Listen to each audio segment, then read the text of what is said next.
All right, so in the Gemara class, we came across the following Tosfos, and as we discussed, we were going to do a class on the topic.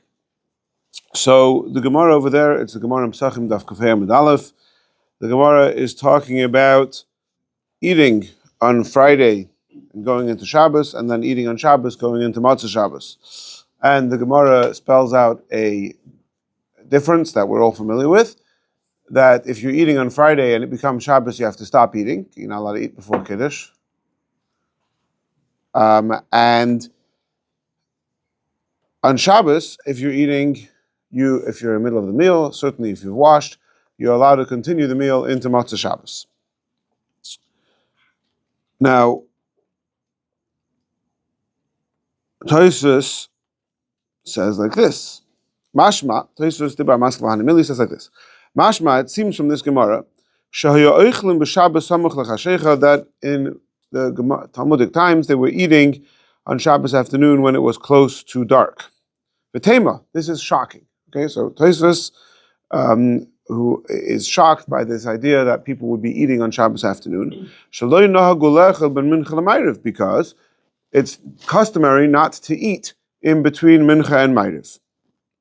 Additionally, Rabeinu Tam Ka'as al Rabeinu Meshulam. Rabeinu Tam wasn't angry, literally, at Rabeinu Meshulam. Rabeinu Meshulam instituted that people should eat on Shabbos between Mincha and Ma'ariv. And Rabeinu Tam was angry at Rabeinu Meshulam for doing so. Why was he angry? The Amma b'Medrash, because it says in the Medrash, Hashoysa mayim b'Shabbos bein hashmoshes. If somebody drinks water on Shabbos bein hashmoshes, in the time of after sunset, between sunset and nightfall, Goizel es kerovav hamesim, he is robbing his dead relatives. Because of Rabeinu Tam wrote, Shapam achas ira ma'aser b'loiser. One time it occurred in Loiser. Loiser is, I hope I'm pronouncing this correctly, Lotharingia, which is an ancient kingdom which doesn't exist anymore, but it incorporated parts of what's today France and Germany. So one time it happened over there that they did eat or drink at the time of Ben Hashmoshes, Uvali de Sakana, and it became dangerous. Somebody's life was endangered because they violated this medrash.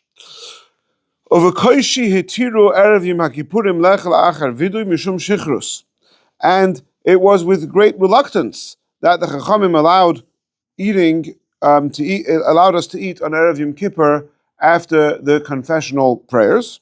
We'll get back to that, exactly what that means soon. We'll get back to all of this. V'gam Tisha B'Av shechali is b'Shabbos, also Tisha B'Av that falls on Shabbos, v'nidcha and is pushed off to Sunday. Hitiru b'koshi, it was with reluctance that they allowed us to eat on Shabbos afternoon before the fast. So that's Rabeinu Tam's approach. So how are we going to address this Gemara? Well, this Gemara is clearly implies that they did used to eat at that time of Shabbos. Says Rabeinu Tosfos, Yashlitchois, the Ma'iri Hachash is Chilo Beheter of Emtzu Sudes Bala Mincha Vehechet is Chilo Beheter Mutal Hashem. That this was not the norm. Of course, the norm is not to eat between Mincha and Ma'ariv on Shabbos afternoon. But this Gemara is talking about where they started the meal very early in the day, before Mincha, and the meal dragged on, and so they paused the middle of the meal to daven Mincha, and then because they started the meal at a time that was permissible to eat, they were allowed to continue eating.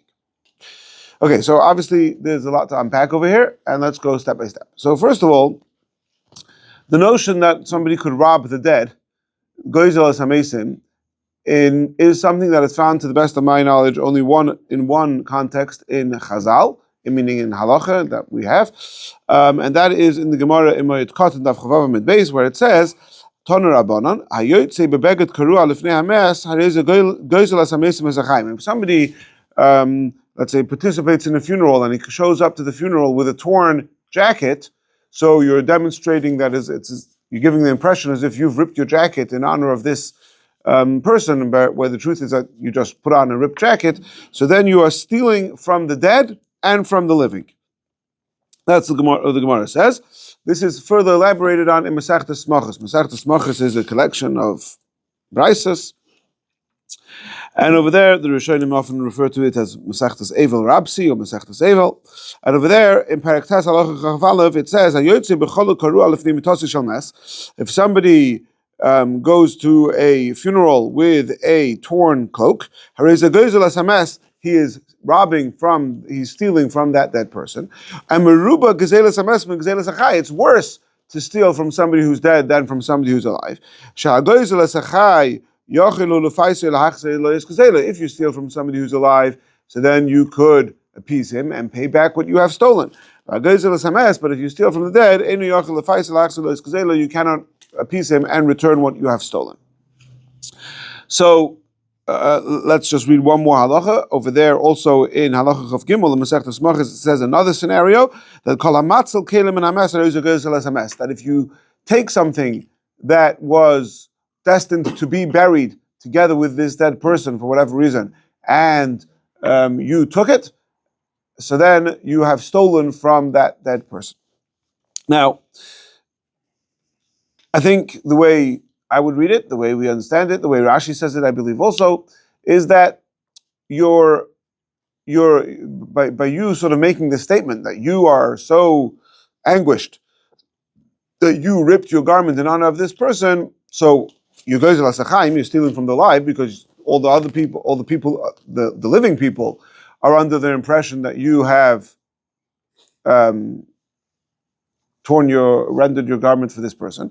But also from the dead person, you are sort of you're pretending to give him honor that you're not really giving him, you're scoffing him, that is stealing from him. Now, in this context, by the way, it's interesting that it says here that you cannot appease the dead, where, I mean, obviously we do have the halachas of going to somebody's grave to ask for forgiveness. We've discussed those halachas in the past. But obviously it's not the same as a living person, and you could actually appease them and ask for forgiveness and make up with them and pay them back if there's any actual damage, etc. But al Kulpanim, the point is that this idea that if you show up to the funeral with a torn garment, you are stealing from the dead, is not anything, or certainly doesn't have to be anything superstitious. If you look at the Rambam actually brings this halacha. The Rambam writes in Hilchos Eivel Perek Ches Halacha Vav, Kol hayotzi bebeged karua lefnei hamesim, anybody who comes to the funeral with a torn garment, koloimar, as if to say shehukara ata aleim, that he has just rendered his garment for this person. Harei ze goynev da'as habriyos, so he has stolen the hearts of other people. In other words, he has tricked other people. V'zilzel b'chvoid ha'chayim hamesim, and he has been disrespectful to the dead and to the living, right? So that's how the Rambam understands the concepts as stealing from the dead, is that you've been disrespectful to them. Now, so that is very different than the concept that we're talking about here, that somehow when you're drinking water or eating at a certain time on Shabbos, you are stealing from the dead. We're going to get into more detail as to exactly what it means, but it's a very different concept, which is much more medrashic, agadic in nature. Now, Tosfos says that Rabbeinu Tam was ka'as al Rabeinu Meshulam, that he was angry at Rabeinu Meshulam. But as we'll see, Rabbeinu Tam wasn't just angry at Rabeinu Meshulam, he was, if we're allowed to use such an expression about Rabbeinu Tam, absolutely furious. And he went out on a full-blown campaign against Rabeinu Meshulam. It wasn't just for this, it was for a whole bunch of things that Rabeinu Meshulam was doing, but this was certainly a big part of a feature in that machlokas. And Rabeinu Tam basically did anything he possibly could to undermine Rabeinu Meshulam, and this is what we're here to discuss today, what exactly was going on over there in that machlokas. Now, so we have, how do we have the information? So there is a sefer from Rabeinu Tam called Sefer HaYashar, which includes the letters of Rabeinu Tam. We don't have all of the letters that pertain to this controversy, but we do have quite a number of them, mainly from Rabeinu Tam. There's one letter there from Rabeinu Meshulam back to Rabeinu Tam, and there's also snippets of quotes from Rabeinu Meshulam in other Sfarim, so you kind of put together the puzzle that way. Now, before we get to the specifics of this story with Rabeinu Tam and Rabeinu Meshulam, we need to really back up and talk about the history, what's going on over here, where is this taking place, and what are the other dynamics going on that serve as the background for this machlokes, which is not just interesting in its own right because it's history and it gives us a better understanding of this sugya, but actually I believe that this is an important, a fundamental understanding in general of many areas of halacha and minhag that can be understood on a much deeper level and be much more appreciated when you have this background.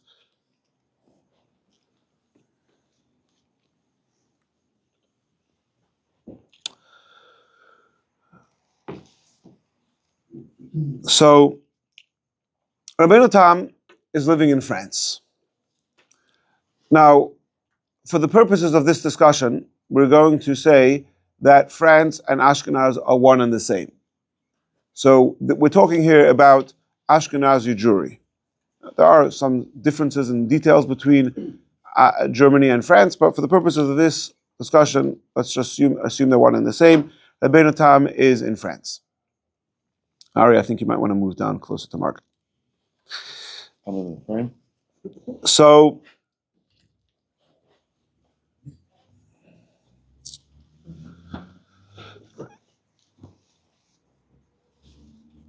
in one of the unique qualities of Ashkenazic Jewry is the status of minhag. When we talk about the status of minhag, we mean a number of things. First of all, just the sheer amount of minhagim. Of course, all Jews and all communities have minhagim, and that's been the case throughout history.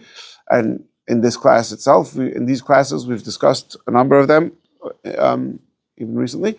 But the amount of minhagim that Ashkenaz have is way beyond the amount of minhagim that any other community ever had. Secondly, is the degree, the weight that Ashkenazim attribute to minhagim. For example, the famous phrase that we're all familiar with, minhag Yisrael Torah, that a minhag of Jews has a status of Torah. And that phrase is basically coined in France. I believe technically the phrase actually comes from Reb Kleinimus, who's from Italy, but he is a father. He's a founder of Ashkenazic Jewry, so it's certainly repeated all the time amongst the Ashkenazi Rabbanim and doesn't really appear in other sources, at least not until a few centuries later. So, both in the amount of minhagim Ashkenazim have and in the degree of, in the weight that we give to minhagim. Now, how do we define a minhag? So again, for the purposes of this discussion, let's define a minhag by something that has no basis in the Gemara. An idea that has no basis in Talmudic law, we're going to refer to that as a minhag. Now, many of these things we're still doing today. Some of them are not, but many of them we're still doing today. Sometimes I believe that sometimes there are things that that even sort of your average layman has some sort of awareness that this is a minhag. Maybe an example of that is kitnius, right? So all of us don't eat kitnius on Pesach, and I think on some level we're all aware that abstaining from kitnius on Pesach is a minhag. But then there's other things which I think, unless you've sort of learned the sugya, they might not, in other words, the way we're brought up and we practice, they might even not register to us as a minhag. So, just for example, the fact that Ashkenazim keep certain practices of mourning in the 3 weeks between Shavuos B'Tammuz and Tisha B'Av, that is a minhag. There's no basis in the Talmud to do any practices of mourning before the week of Tisha B'Av. So the first half of the 3 weeks, even but that means, weddings. It doesn't mean don't do laundry or have haircuts. But certainly from Shavuos B'Tammuz, that's something, again, as a kid, I grew up, I don't know that I would know to tell you that that's a minhag and not a halacha, right? But once you learn the sugya, you see in the Gemara, there's no mention whatsoever. That is something that traces itself back to minhag and specifically minhag Ashkenaz. And not only is it things that have no source in the Gemara, but sometimes you're even talking about things, and perhaps even today's discussion about eating after mincha on Shabbos, because you have what do you mean? There's a mitzvah to eat shalashudas. So sometimes you might be getting into this. Sometimes you're even talking about things that seem to not just have no source in the Gemara, but to contradict that which the Gemara says. Right? So, for example, you have sometimes in Ashkenazic Psika, you have this concept of minhag oikar halacha, that even though the halacha is such and such, lemaisa, the practice is, the minhag is to do it differently, and we And the minhag trumps halacha. An example of this might be, without getting into too much detail, the fact that we don't duchen every day, even though there's a mitzvah in the Torah to duchen every day, and there's nowhere in the Gemara does it say that there's any idea of only duchening on Yom Tov, but nevertheless, that is minhag Ashkenaz, to only duchen on Yom Tov. And throughout Ashkenazic history, whenever anybody tried to tamper with that minhag and institute duchening more often, it met with a lot of backlash. Right, and then later on it became something that was associated with students of Shabtai Tzvi, so that was even worse. But even before that, now this is everything I've said until now applies to Ashkenazim in general. Within Ashkenazim itself, I think Rabeinu, it's true to say that Rabeinu Tam is even more extreme in his embracing and putting on a pedestal the importance of minhag. So, for example, one thing that Rabeinu Tam really, it's his opinion, which is the Ashkenazi minhag today, which was not so before that, is that in certain cases you could even make a bracha on a minhag. Now, if you think about that, that is absolutely wild. You're saying, Baruch atah Hashem Elokeinu melech haolam, asher kiddushanu b'mitzvosav v'tzivanu, that Hashem has commanded us to do something, which not only is it not a rabbinic commandment, it's a minhag, right? So the most obvious and famous example of this is to say a bracha on Hallel on Rosh Chodesh. The mitzvah to say Hallel is a mitzvah to say Hallel on Yom Tov. We have a minhag to also say Hallel on Rosh Chodesh and on Chol Hamoed Pesach. Sfardim do not say a bracha on Hallel, but not only do Sfardim not say a bracha on Hallel, Ashkenazim also used to not say a bracha on Hallel. In fact, Rashi, who's Rabeinu Tam's illustrious grandfather, writes explicitly that he does not say a bracha on Hallel on Rosh Chodesh. And the fact that we do say a bracha on Hallel on Rosh Chodesh is because of Rabeinu Tam, which, by the way, has an implication to other minhagim. For example, the fact that we say a bracha on lighting the menorah in shul, which again is a minhag. The mitzvah is to light the menorah at home. Lighting the menorah in shul is a minhag, and we do in fact make a bracha on a menorah in shul. The Maisa Sfardim also make a bracha on lighting the menorah in shul, but that's later. That's not for now how that became to be. And of course, this is also the basis for the whole controversial discussion, you could say, about whether or not you could make a bracha on a public menorah, which I believe by and large most Chabad Shluchim who have public menorah lightings do say a bracha, but that's also part of that whole discussion. Now, often when you're talking about minhag, often you're also talking about things that don't seem to have any logical basis. So, for example, and we spoke about this last class with the Tzavos Rabbi Yehuda HaChassid, right? Where he says, last class we spoke about not giving sandik to the same person twice, right? So, in Tzavos Rabbi Yehuda HaChassid, there's many minhag, and Tzavos Rabbi Yehuda HaChassid is basically the same generation of. Rabbi Yehuda HaChassid is a generation later than Rabeinu Tam, I believe, but it's pretty much the same time, right? You have many minhagim that, at least at face value, are very difficult to understand what could possibly be the logic in there. Now, where did Ashkenazim get all these minhagim from? So there's a lot of discussion amongst academics exactly to trace the roots of Ashkenazi Jewry in general, but basically, and here's where you really get to the difference between Ashkenazi Jewry and Sephardi Jewry, is that Sephardi Jewry. So let's use the word Rambam. The Rambam is going to be the most prominent and famous Sephardi posek. The Torah of the Rambam is anchored 100% in the Torah of Bavel. So the Gemara, Talmud Bavli, Babylonian Talmud, that is where Sephardim are anchored in. Now that doesn't mean to say that the Rambam doesn't quote things that come from Talmud Yerushalmi. He does. But his approach and his Masorah, his tradition, is a Babylonian, is the Masorah of Bavel. Ashkenazim are, of course, we have the Talmud Bavli, but Ashkenazim are much more influenced by the Masorah of Eretz Yisrael that comes from Eretz Yisrael to Ashkenaz, technically via Italy, but that's not really relevant for right now. And B'meila, a lot of the things that we're going to see over here, where we talk about the difference between Ashkenazim and Sephardim, can often be traced and better appreciated through that perspective of seeing it through the difference of Masorah of Bavel versus the Masorah of Eretz Yisrael. Now, one of the things that make the Masorah of Eretz Yisrael unique is Agoda. The whole idea of Agoda. Now, Agoda is often translated as homilies. Maybe we could use the word folklore, although I think folklore might have some sort of a disrespectful connotation, that it's merely folklore. Here we're not saying it in a disrespectful way, but like, for example, this medrash, which we're going to see more about, that if you drink on at that time of Shabbos, you're stealing from the dead. That is Agoda. The whole notion of Agoda is absolutely an Israeli part of Masorah Eretz Yisrael. Bavel doesn't do Agoda. Now, it's a little bit confusing, because anybody who's ever learned Gemara knows that Gemara is full of Agadata. But if you pay attention to the Agadata in the Gemara, it's always being quoted from Israeli sages. The most famous Agadata you could probably say is the Gemara in Bava Basra, Meches Asfina. There's 3 blat over there, the stories of Rabbi Bar Chana with the most wild, enigmatic statements about these massive beasts and all these very wild stuff. And Rabbi Bar Chana is a Talmud of Rabbi Yochanan. It's all Masorah Eretz Yisrael.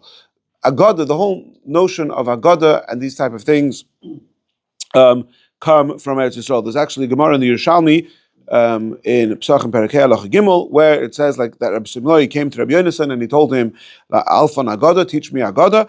And Rabbi Yonasan said to him, Masoros biyod avoisai, I have this tradition, Shaloi l'lamid Agoda le'lebav v'lidrami. You can't teach Agoda to the Babylonians. Right? Now, because they are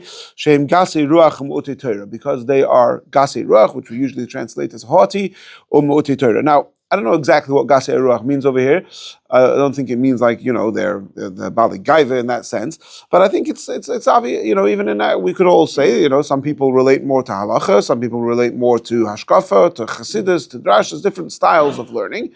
Some people relate more to tangible, down to earth things. Some people have a more abstract mind. So that's what we're saying. This type of idea that you could, the whole notion of Agoda is something that was shaykh to the Masorah Eretz Yisrael, and therefore, what I'm trying to say over here is that impacted Ashkenaz way more than it impacted Sfard, and that there are many, many minhagim in Ashkenaz, such as not drinking because you're just stealing from the dead, which are going to be anchored in these type of Agadic statements, which, of course, the Rambam and the Sfardi poskim have never heard of. So here, for example, just to contrast it, you have Rabeinu Tam saying that if you drink water bein hashmashos of Shabbos, you're robbing the dead, and this is so terrible, and you're not allowed to eat. And he's trying to figure out how could the Gemara even be describing people having a meal on Shabbos afternoon. And if you look at the Rambam, the contrary is true. I'll read to you the Rambam, Hilchos Shabbos Perek Lamed Halacha Yud. The Rambam says, Kachu minhag katzadikim. This is the minhag of the righteous. Yispal alodom b'Shabbos shachris u'musaf b'beis hakneses. Yidam and shachris u'musaf in shul. V'yavi lebeisa. You come home. V'yisit shnia, and you have the second meal. First meal is obviously Friday night. After your meal, you go back to the Beis Medrash to study Torah. Yikra, you should read Torah v'yishma, and you should listen, because the minhag was that the Rav would give it Rasha. Ad ha-mincha until mincha. V'yispal mincha, and then daven mincha. V'achikach, what do you do after mincha? Yikva suda shlishis ala yayin, you should have a third meal with wine. V'yoichel v'yishta, and you should eat and drink until Matzah Shabbos. So that's, the Rambam is taking that from the simple understanding of the Gemara describing the obligation of having a third meal and the tremendous virtue and chus associated with honoring Shabbos with a third meal. Obviously, this whole idea of the stealing from the dead, the Rambam has never heard of that. It doesn't exist in the Babylonian Masorah.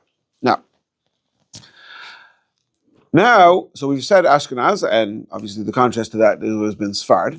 But now you have to enter Provence. Provence, both geographically and hashkafically or sociologically, however you want to describe it, is kind of this in-between between it's a memutza, it's a middle ground between Sfard and Ashkenaz. Provence is today, it's just part of France, but Provence is the south of France, and in those days it was its own entity. And Provence, it's somewhere in between. The Rambam had a tremendous influence on Provence. The Rambam has virtually in his lifetime virtually no influence at all on Ashkenaz and France. The Rambam writes letters to the Chachmei Provence. Even the Rambam's, you could say, the most famous antagonist of the Rambam, I don't know if that's the right word, is the Raiva, the Baal HaSogas. He's living in Provence. He sees the need to respond to the Rambam's influence. How many times have you seen the Rambam quoted in a Tosfos? The Ashkenazim are not dealing with the Rambam. Now, so Ashkenazim have all these minhagim, and giving these minhagim a lot of value, and giving Agada a lot of value. None of this exists in Sfard, and Provence is somewhere in between. Now, comes again Rabeinu Meshulam.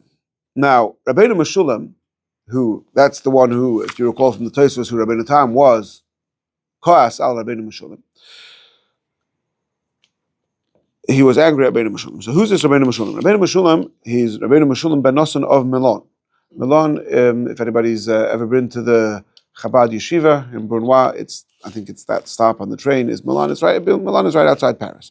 Now, Rabeinu Meshulam is a rabbi from Provence, and he's a very accomplished scholar in Provence. And even though, according to Wikipedia, he's 20 years younger than Rabeinu Tam, but I believe that the consensus is actually that he's the same age as Rabeinu Tam. So it used to be believed that he was born. Rabeinu Tam is born in Be'erach the year 1100, maybe 1105.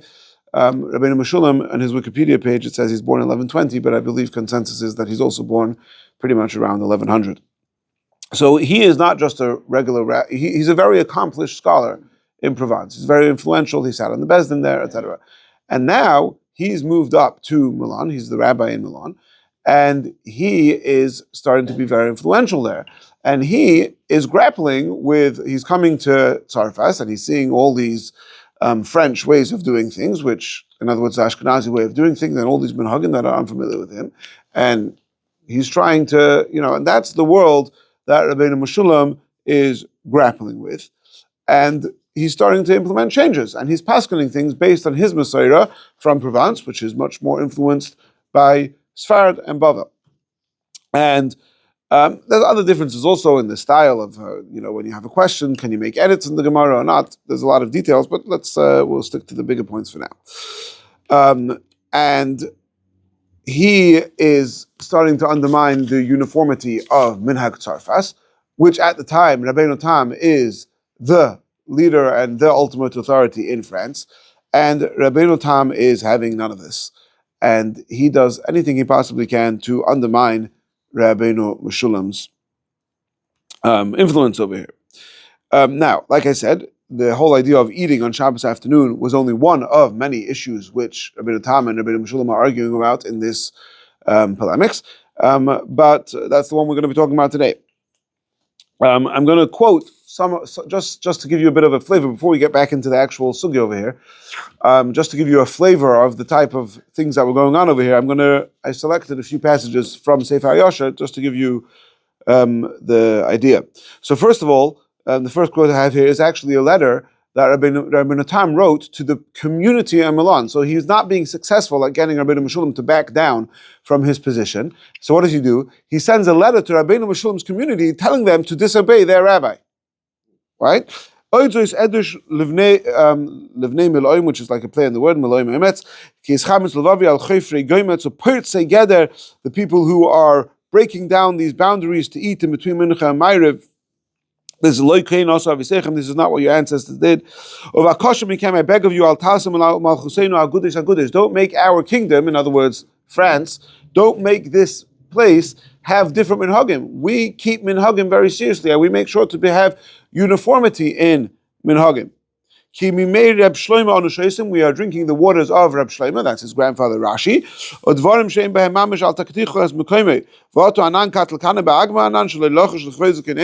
We're just nobodies, and we shouldn't take the honor of our grandfather Rashi seriously.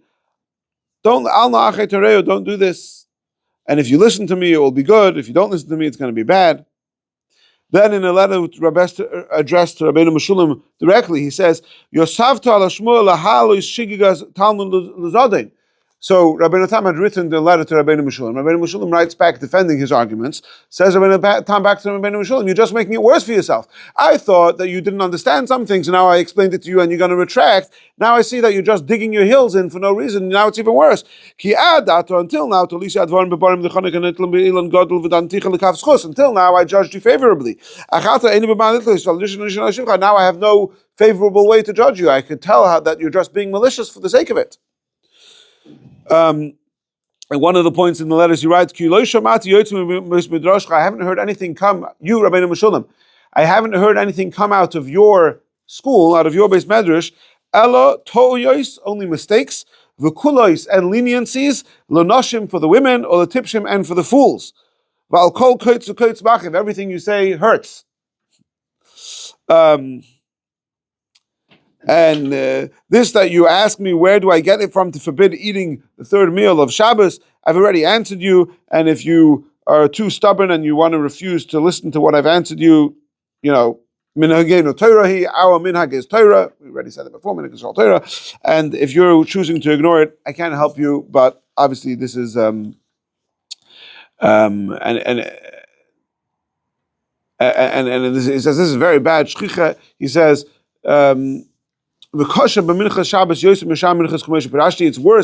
of Shabbos more than on other minchas. So we're going to get to that in a minute. That actually, it seems that Rabeinu Tam was forbidding to eat any day of the week at that time of the day. It wasn't just on Shabbos. But the reason he talks about Shabbos is because that's where it's most relevant. Because that's when it's Shalosh Shudas. That's the time. We'll get more into that soon. And then he adds the words the shchicha hazeka v'shchiach shichrus. Now, I haven't heard anybody discussing those specific words of Rabeinu Tam, even though there's a tremendous amount of literature on this topic. But I think that what Rabeinu Tam is saying is that we observe that it's worse on Shabbos. In other words, the minhag is every day. You're never allowed to drink at that time of the day, or you're never allowed to eat at that time of the day. But remember, Rabeinu Tam even pointed to a specific case that in Loiser they were lenient about this, of Voli de Sakana. I think that's what he's saying. Shchiach hazik v'shchiach shechros. What Rabeinu Tam is saying is that we observe that the dangers of eating on Shabbos afternoon are more apparent on the dangers of eating in the afternoon or in the evening are more apparent on Shabbos than they are the rest of the week, and so that's why this is really bad. Right?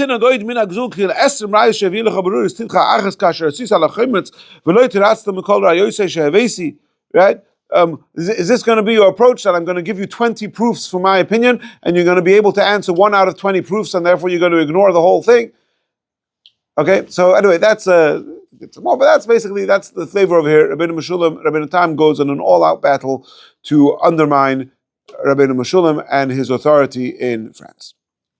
Okay, now that's the background. Let's get back to the sugya. What is going on over here with eating and drinking on Shabbos afternoon? So,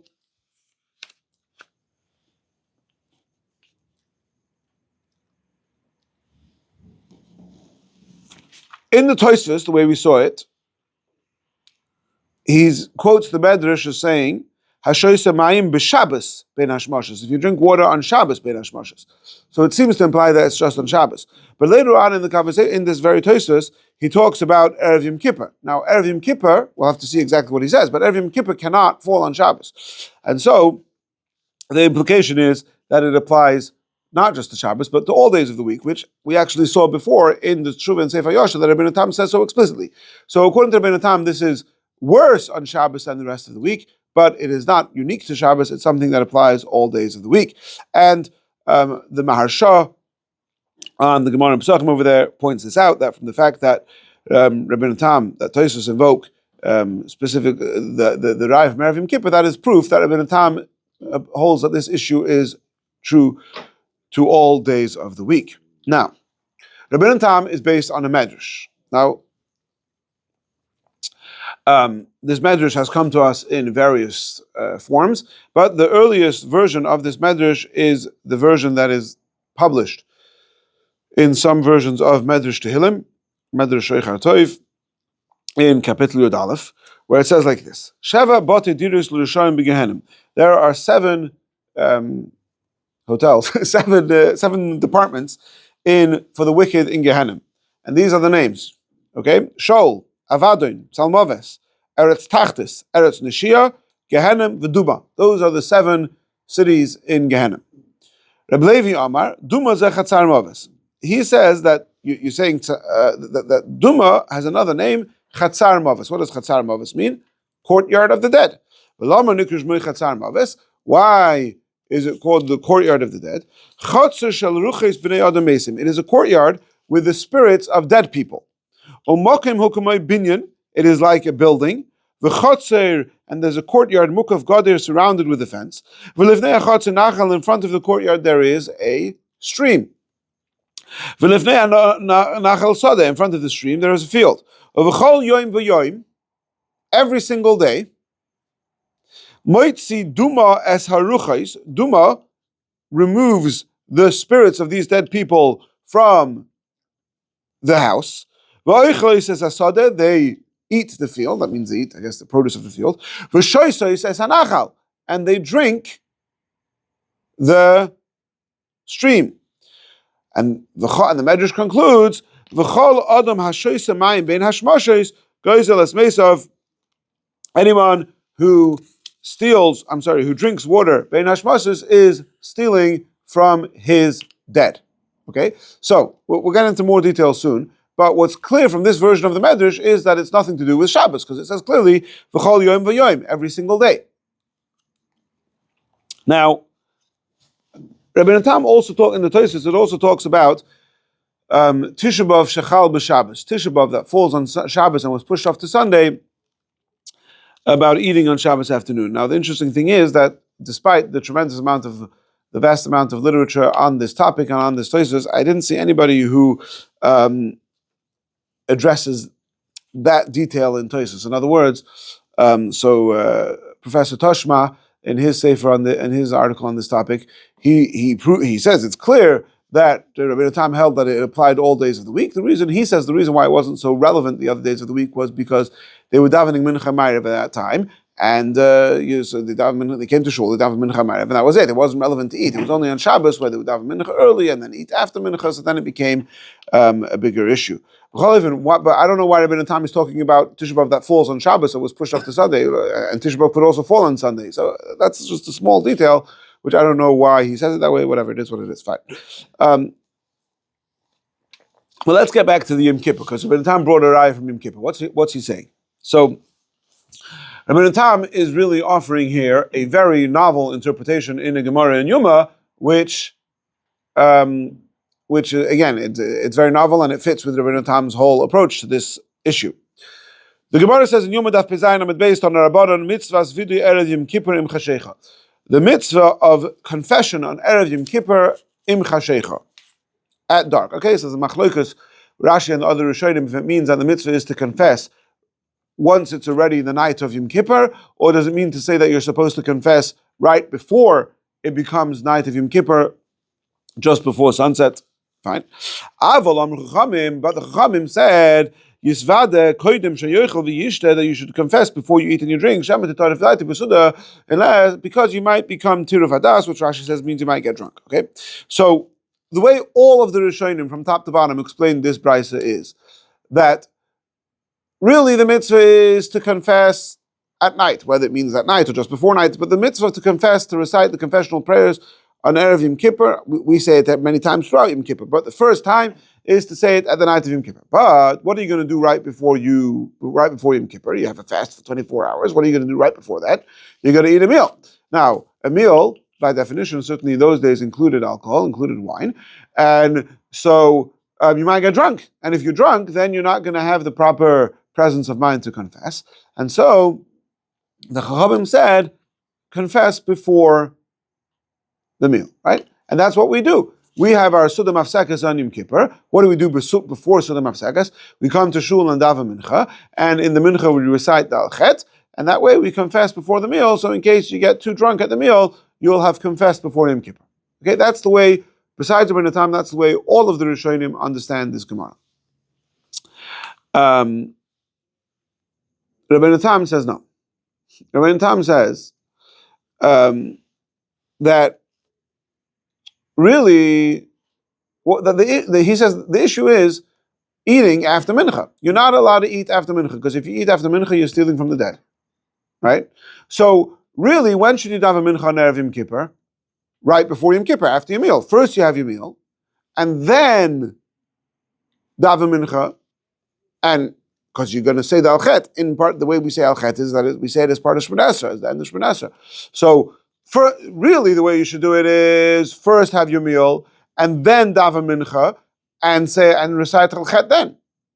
But begrudgingly, the Chachamim instituted that on Yom Kippur we should have a mincha earlier to say al-chet before the meal, and will begrudgingly allow you to eat after mincha on Erev Yom Kippur, even though you're stealing from the dead. Why? Because at the end, because we need to make sure you're going to say al-chet, and you might get drunk. If you get drunk, you won't say al-chet. So for that only, we allow you to eat after mincha. But other than that, you can't eat after mincha. Okay, so that's Rabeinu Tam has his idea of not eating after mincha, and that's how he understands the Gemara and Yuma based on that understanding. Okay, now in order to get a better, more clarity of, okay, so to summarize the story so far, Rabeinu Tam is telling us that you're not allowed to eat / drink. We're going to get more into that. There's really two things in Rabeinu Tam that are not clear. Well, not more than two things, but two most important. First of all, is it an issue to eat or only to drink, or both? And the other thing is the issue after mincha, or is the issue in the time of Ben Hashmashas after sunset? Now, at the end of the day, I don't have clarity about that. I don't think anybody has clarity about that. Those two things seem to overlap in Rabeinu Tam. But we really have to go a step back to Machzor Vitri. Machzor Vitri is a work that we've discussed here a number of times. Technically, it's even a little bit earlier than Rabeinu Tam. Machzor Vitri, Rabbeinu Simcha is the author of Machzor Vitri, is a Talmud of Rashi. So Rabeinu Tam is a grandson of Rashi. Rabeinu Tam is born approximately 5 years before Rashi passes away. So the author of Machzor Vitri is a little bit older than Rabeinu Tam. We've discussed in the past that Machzor Vitri, first of all, that there were many different versions of Machzor Vitri, and that different, certainly, we've even discussed, I believe, in the past that there's different, different of the Baalei HaTosfos had different versions of the Machzor Vitri, and not always that it said what it said in one, did it say in exactly the same thing in the other, and that really the Machzor Vitri, the way we have it today, we kind of have to look at it as somewhat of a conglomerate, of a collection of different versions and different statements of the thing. Now, this idea of not eating and stealing from the dead is found in two places in Machzor Vitri. And, okay, let's dive straight into it. So the first place in Machzor Vitri is in Sumun Kuf Mem Aleph, where it says like this. Now, pay attention to the details here. It is the custom in France, not to eat. The Amrina, meaning after Mincha on Shabbos. The Amrinon, because we say, in other words, it says somewhere, we say in the Medrash,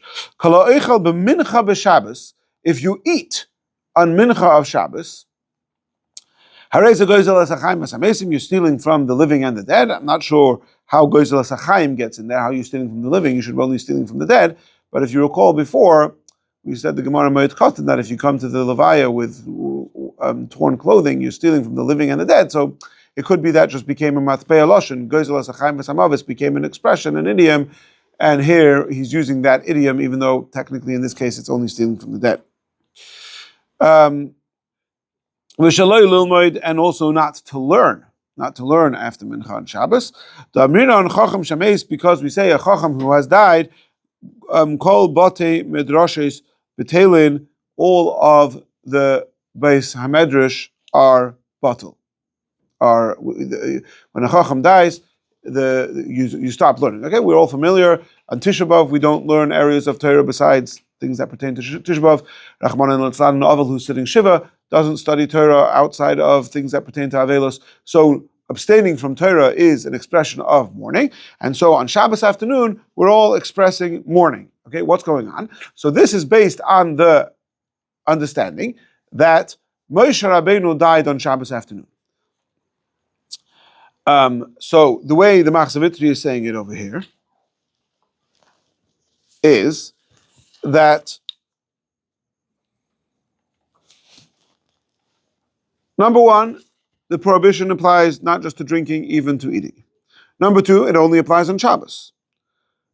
What's the reason for it? It's expressing mourning for the passing of Moshe Rabeinu, which, according to this opinion, occurred on Shabbos afternoon.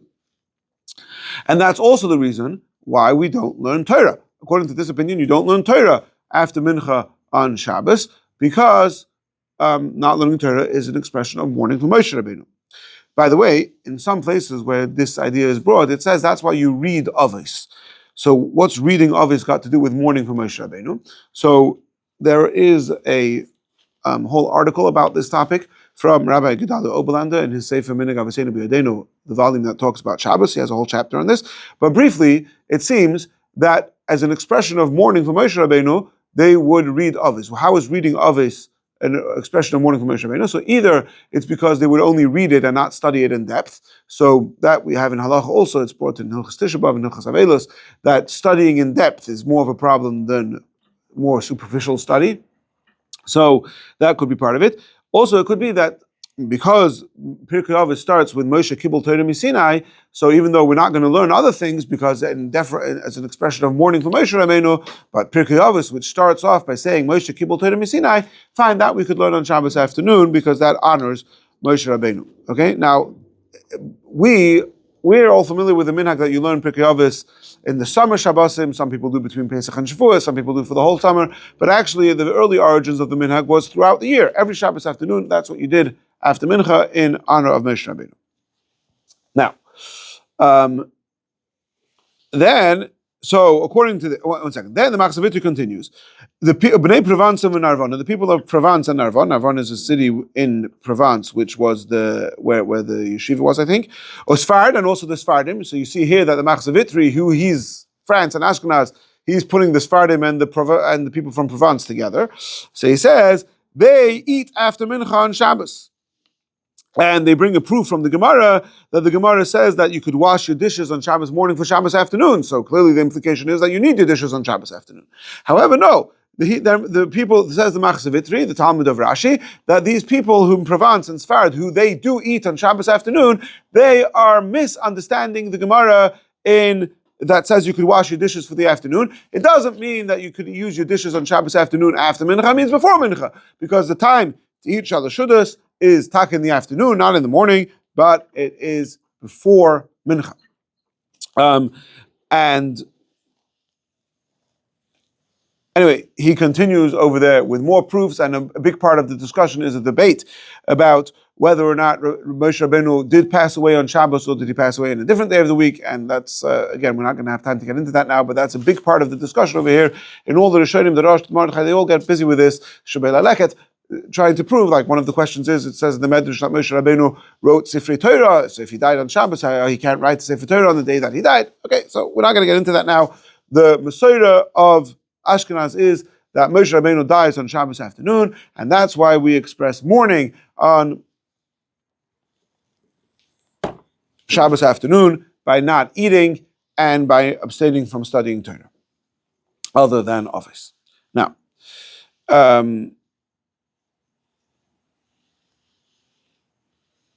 by the way, there's a sefer I mentioned already, the Shebei Leket. Shebei Leket is really an Italian sage, Abtzitki Haroifa, but he studied in the yeshivas in Ashkenaz, and his sefer is recording Ashkenaz Psak, and he also writes clearly that he has a whole conversation, a long shtickle on this whole topic, but certainly at one stage in his game, it's hard. It's like a little bit all over the place. He also seems to be quoting different things that don't all seem to fit together 100%, but he certainly makes mention of the fact that it's mourning for Moshe Rabbeinu, and at the end he writes, Zeh Matzasi B'Shem Rabbeinu Simcha, so perhaps he's talking about this part of Machzor. I'm not sure 100%. Now, that was in Machzor Siman Kuf Mem Aleph, chapter 141. 4 chapters later, 145, we find another similar but different passage. And over there it says, and as you mentioned, Machzor has different versions, different editions, and it's kind of the way we have it today. It's kind of a conglomerate. We've discussed that in the past. Matzasi b'tshuvas hagoinim. I have found in the tshuvas hagoinim. Now, tshuvas hagoinim here doesn't mean that it doesn't come from the goinim. Tshuvas hagoinim means the sefer Maisa hagoinim, which is authored by the brother. They're called the Ha'achim B'nei HaMochiri. B'nei Machir, the brothers B'nei Machir, who are friends of or contemporaries of Rashi. So in the Sefer Ma'aseh Goinim it says like this: Hodo Amar Rabbanon. This that the rabbi said, Kol hashoysa mayim ben hashmoshes keilu goizeles meisav, that if somebody drinks water ben hashmoshes, it is as if he is stealing from his dead. But ben hashmoshes to kula shatakoy, it is talking about ben hashmoshes of the entire year, not just Shabbos. Mishum, because the within 12 months of their passing, the neshamis are given permission to drink water, I guess to cool off from the heat of Gehenna. They're given permission to drink water. That relative who drinks water ben hashmoshes at the time of after sunset, they don't allow his dead relatives to drink water if he's drinking water. But this only applies to the 7 relatives that a kohen is allowed to. That's today's chumash, that a kohen is not allowed to go to a funeral to come in contact with the dead body besides the 7 relatives. Right? So basically the parents is 2, siblings is 2, children is 2, son, daughter, husband, wife, father, mother, and a wife. So basically, it only applies to the first 12 months, because that is the period in which the neshama and the body are sort of attached and separated. The neshama doesn't totally leave the body for the first 12 months. But this doesn't apply after 12 months. Okay, what does it say over here? This is absolutely fascinating, and I'm actually quite shocked that, again, like I said, there's a tremendous amount of material on this topic, and I can't say nobody has figured this out, has said this before, but I have not seen anybody point this out. Okay, 1 second. Let's just. So what he's saying over here is like this. He's saying that this is something that applies for the first 12 months after somebody dies. For the first 12 months after somebody dies, their body and their soul are still connected. And so drinking water, even though it's a physical activity, so it only applies to people who are in bodies. Yeah, but for the first 12 months, the soul hasn't completely left the body. And so there is still some, connection to physicality. And so he needs to drink his water every day at that time after sunset. And therefore, you're not allowed to drink water then, because if you drink water, you steal from him. But first of all, it only applies for the first 12 months. It applies every day of the year. And it only applies to relatives. It doesn't mean if you personally have a relative who's passed away within the last 12 months, then you have to abstain from drinking water during those hours. Now, to me, it seems very clear that these 2 passages in Machzor Vitri are 2 completely different Messiahs. One of them, the first one, is that we practice mourning for Moshe Rabeinu. Because we practice mourning for Moshe Rabeinu, number 1, it applies to everybody, not just to relatives, anybody. Number 2, it only applies on Shabbos. Number 3, it applies even to food, not just to drink. Right? It's in the same genre as not learning on Shabbos afternoon. And he says, you're stealing from the live and the dead. Stealing from the live and the dead, without getting into exactly what it means, but it belongs in Hilchas Avelos. The concept that let's just sort of say it succinctly, if you don't practice the laws of mourning properly, you are robbing the live and the dead. Right? Then there is another thing. And the other thing is specifically about drinking. I'm sorry, one more thing. This applies after mincha. It doesn't apply after ben hashmoshes, after sunset. It applies after mincha.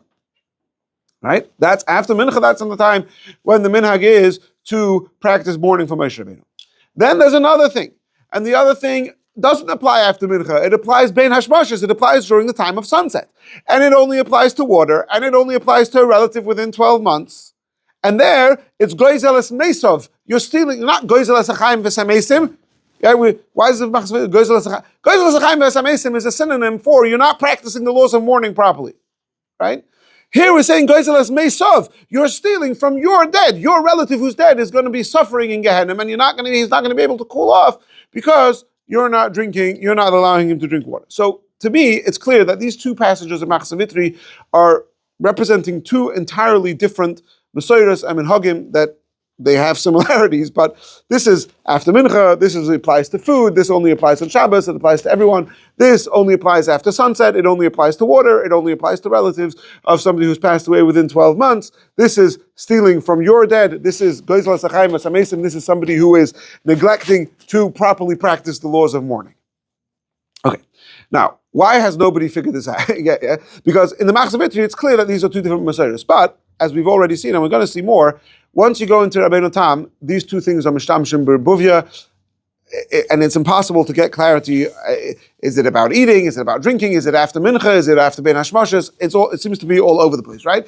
Because I mean, for example, he brings up raya from Yom Kippur. In Yom Kippur, on Erev Yom Kippur, clearly the issue is that you're eating your meal after mincha. You're not eating a meal on Erev Yom Kippur after ben hashmoshes. Ben hashmoshes, you're already standing in shul with your kittel and davening, right? Okay.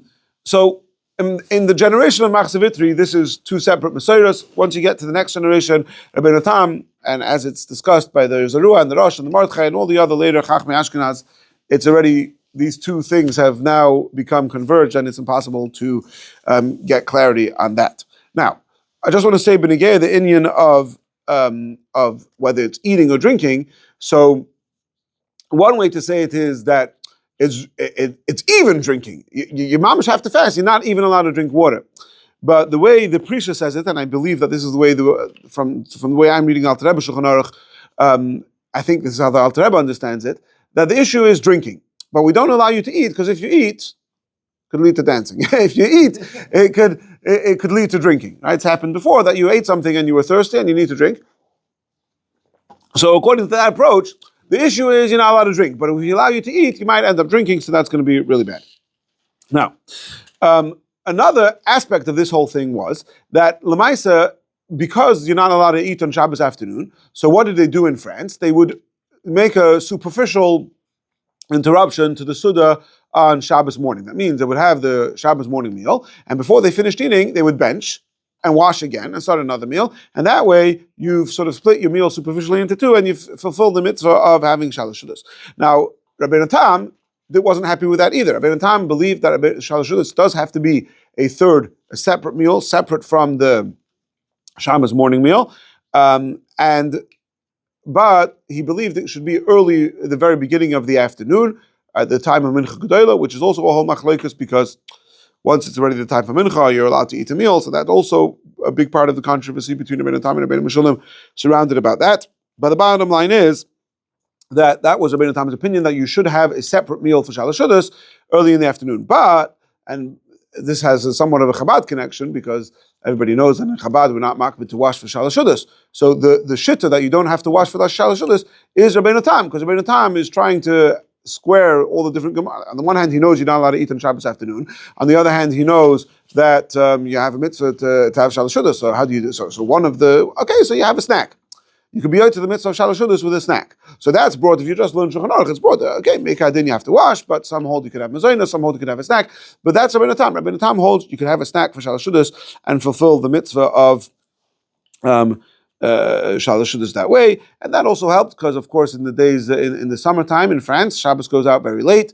And so even though you're not really allowed to eat, but maybe you could have a snack at that time. So if so that was also some leeway for people having, because if you have your Shalosh Shudas early on Shabbos afternoon, and Shabbos doesn't go out till 10 p.m., nowadays in France, I think Shabbos goes out sometimes 11 p.m., but that's because they have summertime.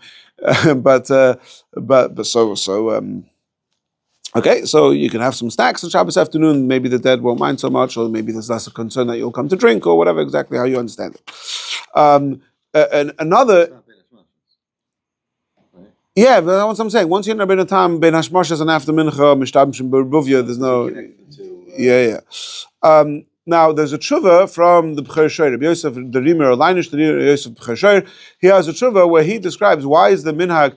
Again, in Ashkenaz, every minhag is very important, right? So the minhag is that you have two courses at your Shabbos meal. Why do you have two courses, an extra course at your Shabbos meal? The reason you have an extra course is because you're not going to have Shalosh Shudas. Of course not. You're not going to eat on Shabbos afternoon. That would be sacral. That would be terrible. So you don't. So how do you yoy to the mitzvah of Shalosh Shudas? By having an extra dish in your Shabbos meal, that in your morning meal, that suffices for the mitzvah of Shalosh Shudas. So that's another sort of approach that sort of fits within the framework of Rabeinu Tam. How could you not eat on Shabbos afternoon and at the same time fulfill the mitzvah of having 3 meals? So that would be another way to do it. By the way, it's an interesting thing. So there's a mitzvah to eat a Suda on Matzah Shabbos, a mitzvah of Melav Malka. I'm fairly certain that I have seen some people, the way they do this mitzvah is that when they're having Shalosh Shudas, the way the Rambam says it is you go home for Shalosh Shudas, yeah, and that's Taka the Litzvisha go home for Shalosh Shudas. But the Hasidim started that you have Shalosh Shudas in Shul. So, So what I have seen in some Chassidish Shtiblach is that after Mamish at the end of Shalosh Shudas, when it's already a Matzah Shabbos, before benching, they'll have another piece of challah, especially in the summer. It's already, you don't want to have another meal after Shabbos, so people will be yotze the mitzvah of Melava Malka by having an extra piece of challah at the end of Shalosh Shudas once it's already dark outside. Now, I think that I didn't sort of look into it in great depth, but I just want to share one havchana about that. And that is that what we said before, the Gemara in Pesachim, we're familiar, that if you're eating a meal on Shabbos afternoon, you're allowed to continue into Matzah Shabbos. Why? When you're eating on Friday, you have to stop to make Kiddush. Why on Matzah Shabbos you're allowed to? So the Rampant says a Lashon, Zehu kavod Shabbos, she'yigoy mesudasi af la'achar shehechshech la'achar shegom mesudasi yavdil. On Friday, the kavod of Shabbos dictates that you stop your meal to make Kiddush. On Shabbos, it's the opposite. The kavod of Shabbos dictates that you continue your meal and lengthen Shabbos. So making Shabbos for long, retaining Shabbos for longer, that is the kavod of Shabbos. Now, so if you, there's a beer from the Rebbe in the Kutisichas Chelik Lamed Vav B'Shalach Beis. I don't know if this is a chiddush from the Rebbe, but this is where I know it from, and the Rebbe really sort of elaborates on it. That the musag of Melava Malka, that you have a meal after Shabbos, is that you're extending Shabbos. That so long as you still have that you're there's the Melava Hamelach, there's accompanying the king. So long as you're accompanying the king is still here. The Rebbe associates it there with the mon, that the mon came on Shabbos morning for the meal, the food that you would eat on Matzah Shabbos is from the mon that fell on Shabbos morning. So the point the Rebbe is sort of saying in that sikh, the Rebbe's argument is that Melava Malka kind of in some level extends Shabbos. If anybody's familiar with Avram Fried's song Melava Malka, that's probably the basis for his lyrics, where he says, he says we don't want Shabbos to leave, we beg Shabbos to stay a bit longer, so we make it a good meal. So I believe that the basis for those lyrics of Avram Fried, if he got it from the Sikha or where he got it from, that by eating Melava Malka you're extending Shabbos. So I'm just putting all this together. The Rashbam is saying that eating Shalosh Shudas into Matzah Shabbos is extending Shabbos. So, and Melava Malka is to extend Shabbos. So that's perhaps conceptually this idea that you could be yotze in the midst of the Indian of Melava Malka by having another piece of bread at the end of your Shalosh Shudas meal matches up with this whole thing. That was all parenthetic. Let's move on. Okay. What's going on over here is that, so we've seen Rabbeinu Tam's perspective. Rabeinu Meshulam, none of this makes any sense to him. He's never heard of this. In some places, the way the Rosh, the Mordechai, they say that Rabeinu Meshulam held that Goyzel HaMesim is on Friday. That on Friday, I guess when they're released from Gehenna for Shabbos, so that's when they're able to drink. And that shit is also brought in Shulchan Aruch. But it's not clear if Rabeinu Meshulam actually had such a medrash, or he was just trying to circumvent the issue, because in Gemara State you have to eat Shalosh Shudas. What are you talking about? Okay. As we discussed, Rabeinu Tam went on an all-out campaign against Rabeinu Meshulam's change. Let us summarize how the halacha l'maisa, how this all comes down halacha, and we're going to do so using the Alter Rebbe Shulchan Aruch, Siman Reish Sadik Aleph Sif Beis. Zman Suda Shlish is the time for the third meal. Zman Mincha Gedola. The time is after the time of Mincha Gedola, which is half hour after Chatzos, after Erev until the night. If you have Shalosh Shudas or Suda Shlishis before half hour after Chatzos, Lo Yikiyah Mitzvah Suda Shlishis, you have not fulfilled the mitzvah of the third meal.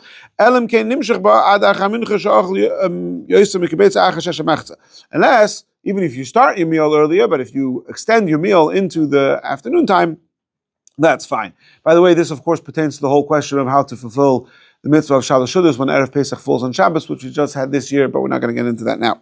Avol lechatchila gam hascholas hasudat ya'achas hashemechza. Also, the beginning of the meal, you should start the meal of Shalosh Shudas after 6.5 hours.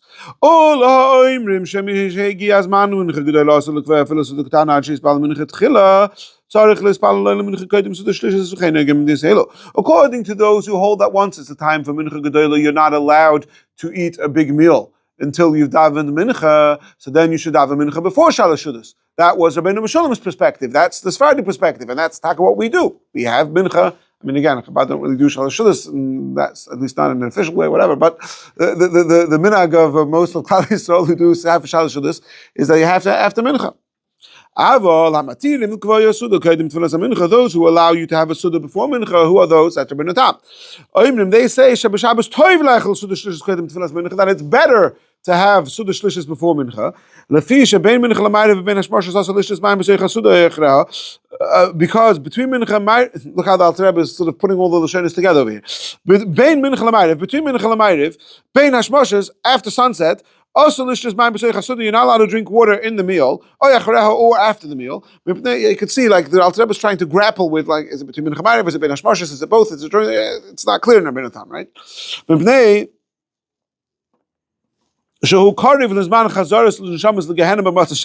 Because it is almost the time for neshamas to go back to Gehenna after Shabbos. If you drink water from the river at that time, you are stealing from the dead, who cool themselves down with water before heading back to Gehenna.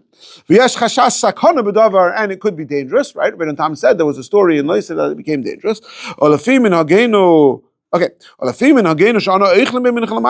according, so that's the two opinions. What do we do in practice? Says Alter Rebbe, according to our minhag that we do eat between mincha and ma'ariv, right? The minhag is that we have shalosh shudas after mincha. Nevertheless, you should be careful. What? Not to drink by shalosh shudas water. Not to drink water that was drawn at that time from the river. You should drink water that is already in your house. That was drawn earlier from the river, or other beverages. Okay, so if you're drinking other beverages, it's totally fine. Even water, says the Alter Rebbe, at that time, it's fine to drink water as long as you don't take it right then from the river. Perhaps the faucet, the tap is also like the river, because I guess it's coming from the reservoir, I guess, whatever. But if you have a bottle of water, says the Alter Rebbe, that's totally fine. Now the truth is, it's not a chiddush of the Alter Rebbe. That really comes as mashma from the Ramah that way as well, that it doesn't apply to water that was drawn before. But the Maisa, in many contemporary poskim, not even contemporary, so the Kaf HaChaim already attributes this to the Alter Rebbe. So I guess the Alter Rebbe's wording is really much more strong than earlier poskim, that this doesn't apply to water that you've already filled up in the bottle before the time of Shalosh Shudas.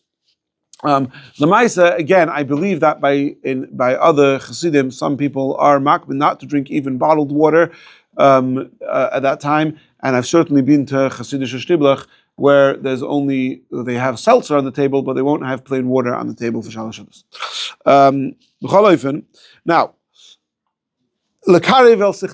okay, it's clear to me. It's clear that the school of Rabeinu Tam took this medrash.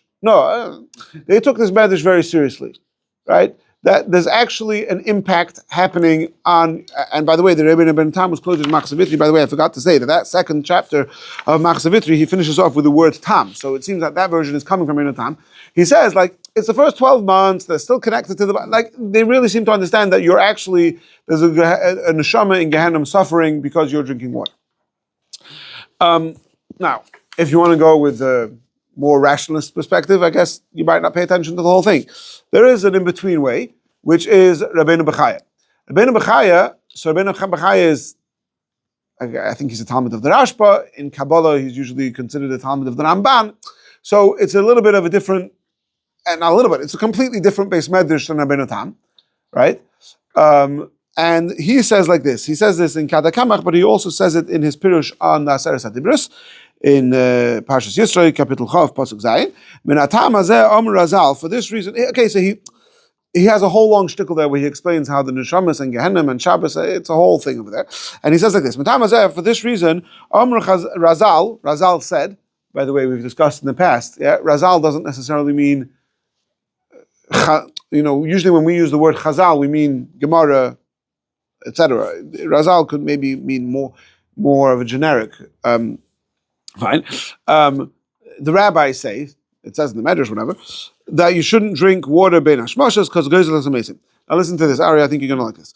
V'kivnu bazeh. Their intention with this was likvoya benefesh emuna, to instill within ourselves the belief sheyesh lirisha Yisrael menucha b'Shabbos b'Gehenim, that the wicked Jews who have to go to Gehenim do get respite on Shabbos. And when they leave on Erev Shabbos, they cool themselves off with water, to the extent that when somebody drinks water at that time, they had to tell us that he's stealing from them. But also, as they considered the person drinking to be as if he was a gazlan, a thief, and lacking faith. In other words, I think what Rabbeinu Machai is saying is, of course, your drinking water doesn't actually impact, but it's important that we recognize that suffering, that Gehenna is real, and also that we recognize that Shabbos is real, and that the neshamas in the afterlife get a respite on Shabbos. And in order to instill that within our reality, they made this idea that as if you drink water, you're stealing from the dead, in order that we should instill within ourselves the conviction that there is Gehenna, but that also the neshamas get respite from Gehenna on Shabbos, etc. So whether this is rationalist 100%, I don't know, but it's certainly more of it's certainly an attempt to make it more relatable. Now, we've gone over time today, but I just want to finish with one more issue. After Shabbos goes out, so now you know you're not allowed to eat before Havdalah. Now, Meikar Din in Shulchan Aruch, it says that you're allowed to drink water before Havdalah. It's the Gemara in Psachim over there. Shulchan Aruch. If you look, for example, in Alter Rebbe Shulchan Aruch, it doesn't even bring any opinion that you're not allowed to drink water before Havdalah. You're allowed to drink water before Havdalah. I think there's a big machlokes amongst contemporary poskim if you're allowed to drink seltzer before Havdalah, but certainly plain water. It sometimes gets confusing when people, David Yehuda drinks water from a seltzer bottle, but we'll, okay.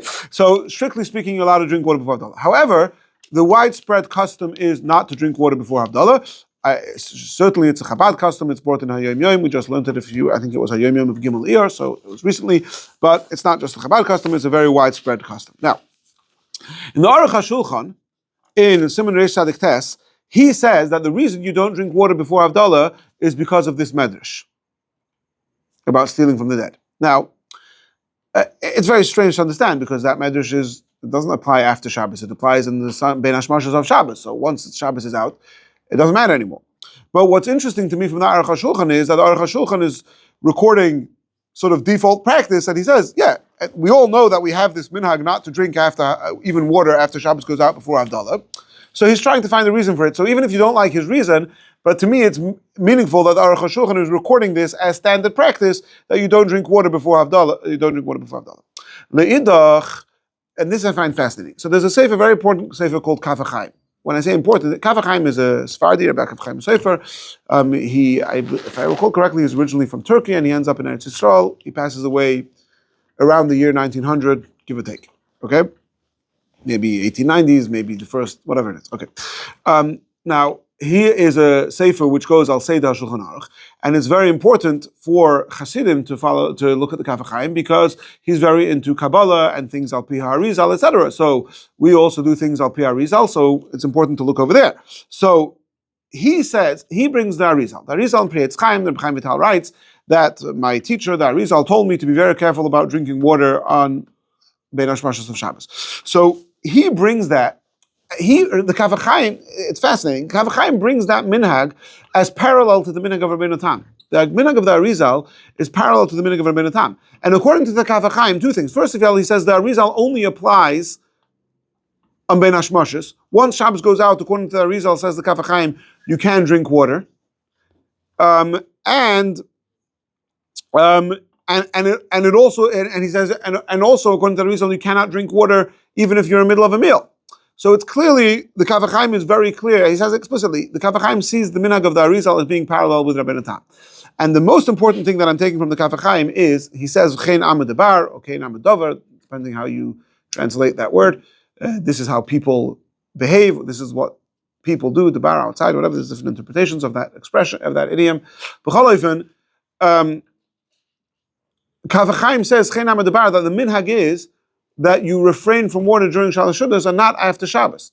Now, what's pshat in the Arizal like the Kaf HaChaim, or does the Arizal mean that you can't drink water even after Shabbos goes out until Havdalah? So people are chelik on the Kaf HaChaim. I saw others, even Sfardish poskim who are into the Arizal, they say no, the Kaf HaChaim misunderstood Arizal. And not only that, the Kaf HaChaim himself, later on, this is in Reish Sadik Aleph, Kaf HaChaim himself later on in Reish Sadik Tes brings from another sefer called, I think, Naharis Damesek, that says that you're not allowed to drink water all the way until Havdalah. But what's fascinating to me is that you have here the Kaf HaChaim who's following Arizal, and you would expect that to be more close to our minhagim, and he says to Chassidic minhagim, and he says that Amad Debar, that the common practice is that people only refrain from drinking water until Tzeis HaKechavim, but once it's after Tzeis HaKechavim, people do drink water after Havdalah. And on the other hand, you have the Aruch HaShulchan, who, although was very familiar with Chassidim Shimon Hagim, certainly wasn't paskining Chassidim Shimon Hagim, and sometimes he mentions it in Aruch HaShulchan, but he's saying, no, the default, he's not saying this is a Chassidim Shimon Hagim. He's saying, default minhag is that you refrain from water on Matzah Shabbos. And again, like I said, Aruch HaShulchan wants to associate it with this medrash, which is difficult to me, and I think that Lamaisa, certainly in Chabad, and amongst all Chassidim, the minhag is to be machmir, even not to drink water before Havdalah. I believe that it's not limited. Ari, do you drink water before Havdalah? Not unless there was a great need. I don't, but I don't know why I don't. Right, exactly. So you're not alone. I agree with the Rambam's shita that you could always drink water. Exactly, but fine. But Lamaisa, so even people who don't follow Arizal or Chassidim Shimon Hagim, the widespread custom is that notwithstanding what it says in Shulchan Aruch, people refrain from drinking water before Havdalah. I've mentioned in the past, I might as well mention again that first of all, in general, for women, there's more reason to be mekel because of machlokas b'chlal, whether women are mechuyev in Havdalah. And one time when I often tell women to be mekel is for women after Yom Kippur, if they need to break their fast, and so if they make Havdalah themselves, they make Havdalah themselves. But some women want to wait for their husbands to make Havdalah for them, whether because they don't want to make Havdalah or because the Alter Rebbe is mekel about this, but the Ramah paskins that women shouldn't make Havdalah. So you know, and your husband might not come home from shul until half an hour after the fast goes out. So certainly women could be lenient in that case to drink water before Havdalah. Okay, but that was the Havdalah thing is really a side note, just an addendum to the whole topic. And thank you all for joining. The simple reason